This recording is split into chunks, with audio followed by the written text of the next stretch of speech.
మన ప్రభువును రక్షకుడైన యేసుక్రీస్తు నామమున మీ అందరికీ శుభాభివందనాలు తెలియజేస్తున్నాను. అలాగే నెహెమియా ప్రేయర్ వారియర్స్ తరపున కూడా మీ అందరికీ శుభాభివందనాలు తెలియజేస్తున్నాను. నేటి వాగ్దానముగా మార్కు సువార్త 9వ అధ్యాయము 23వ వచనము. అందుకు యేసు, నమ్ముట నీ వలనైతే నమ్మువానికి సమస్తము సాధ్యమని అతనితో చెప్పెను. ఇక్కడ ఒక తండ్రి తన కుమారుడిని తీసుకొని యేసు ప్రభు దగ్గరికి వచ్చాడు. ఆ కుమారుడికి మూగదయ్యం పట్టినట్టుగా మనం లేఖనాల్లో చూస్తాం. ఆ కుమారుడిని తీసుకొని యేసు ప్రభుల దగ్గరికి వచ్చినప్పుడు ఆ తండ్రి చెప్తున్న మాట ఏంటంటే, నా కుమారుడు ఎప్పుడైతే దయ్యం పడుతుందో అతను మూర్ఛెల్లిపోతాడండి, నురుగు కార్చుకుంటాడు, తర్వాత అగ్నిలోను నీళ్ళలోనూ పడతాడనే విషయాలని యేసు ప్రభుల వారికి తెలియజేస్తున్నాడు తండ్రి.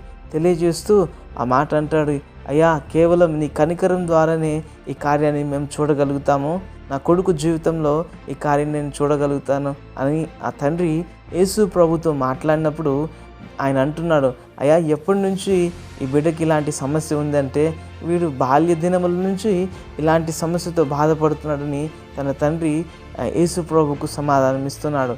అప్పుడు ప్రభు మాట్లాడుతున్న మాట ఏంటంటే, యేసు అంటున్నాడు, నమ్ముట నీ వలనైతే నమ్మువానికి సమస్తమును సాధ్యమని తండ్రితో చెప్తున్నాడు. ఎప్పుడైతే ఆ మాట అన్నాడో తండ్రి అంటాడు, అపనమ్మకం నా దగ్గర రాకుండా నా కొరకు సహాయం చేయమని ఎప్పుడైతే తండ్రి మాట్లాడతాడో అప్పుడు యేసు ప్రభు ఆ కుమారుని చూచి, మూగవైన చెవిటి దయమా, వాడిని వదిలిపోము, ఇక వానిలో ప్రవేశించవద్దని నీకు ఆజ్ఞాపించునని చెప్పి ఆ అపవిత్ర ఆత్మను గద్దించను.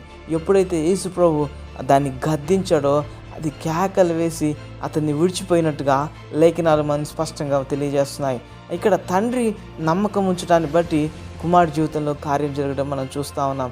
తండ్రి ఎప్పుడైతే నమ్మడం ప్రారంభించాడో ప్రభు చెప్పిన మాట, నువ్వు నమ్ము, కేవలం నమ్మిక ఉంచు, ఆ సమస్తము సాధ్యమని ప్రభు చెప్పాడు. ఆ మాటను ఎప్పుడైతే తను నమ్మడం ప్రారంభించాడో కుమారుడి జీవితంలో అద్భుతాన్ని చూశాడు. నమ్ముట నీ వలనైతే నమ్మువానికి సమస్తము సాధ్యం అంటున్నాడు. ఈరోజు ఆయన సమస్తమును సాధ్యమని మన ప్రభు మనకు తెలియజేస్తూ ఉన్నాడు. ఇదిగో ఈ ఉదయ కాల సమయంలో ఈ వాగ్దాన్ని ఎవరైతే వింటున్నారో వారితో ప్రభు మాట్లాడుతున్న మాట, సమస్తము సాధ్యం అంటున్నాడు. నువ్వు అనుకుంటున్నావు ఇది అసాధ్యము, ఇక నా జీవితంలో నేను చూడలేను, నా జీవితంలో ఆశీర్వాదం చూడలేను, నా జీవితంలో నెమ్మది చూడలేను, ఇదిగో ఈ పరిస్థితుల నుంచి నేను బయటికి రాలేను, ఈ అప్పుల పరిస్థితుల నుంచి బయటికి రాలేను, ఇదిగో ఈ మానసిక ఒత్తిళ్ళ నుంచి నేను బయటికి రాలేను అని నువ్వు అనుకుంటున్నట్లయితే ఈరోజు ప్రభు నీతో మాట్లాడుతున్న మాట, నమ్ము, సమస్తము సాధ్యం అంటున్నాడు.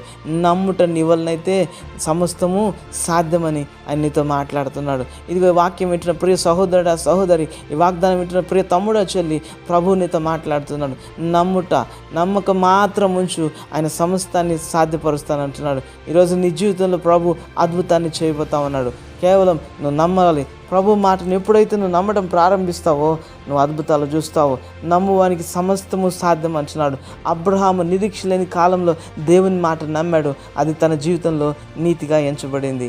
ఇదిగో ఈ సమయంలో ఎవరైతే ప్రభు మాటను అంగీకరించలేని పరిస్థితుల్లో, ప్రభు మాటని నమ్మలేని స్థితిలో ఎవరైతే ఉన్నారో వారితో ప్రభు మాట్లాడుతున్నాడు. నమ్మమంటున్నాడు.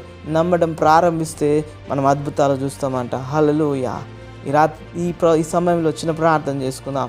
పరిశుద్ధుడా, ప్రేమ కలిగిన తండ్రి, మీ ఘనమైన నామాన్ని బట్టి నేను స్తుతిస్తున్నాం.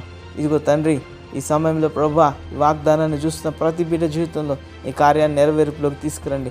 అవును ప్రభువా, ఈరోజు మాతో మాట్లాడావు. నమ్ముట నీ వలనైతే నమ్మువానికి సమస్తము సాధ్యం అంటున్నాం ప్రభువా.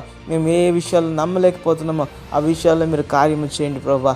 మీరు అద్భుతము చేయండి స్వామి. నీ ఘనమైన కార్యం చేయండి. వాగ్దానం వీక్షిస్తున్న ప్రతి ఒక్కరి జీవితంలో మీరు అద్భుతమును చేయండి తండ్రి. నమ్మికను ప్రారంభించండి. మీరు అద్భుతమైన కార్యం చేసి ఇదిగో చూస్తుండగా ఇదిగో తన ప్రతి ఒక్కరి జీవితంలో అద్భుతాన్ని చేసి మీ కృపతో నింపుతూ రమ్మని నా ప్రియుడు రక్షకుడైన యేసుక్రీస్తు నామమున ఈ వాగ్దానం నెరవేర్చులోకి వచ్చునుగాక. ఆమేన్. Praise the lord.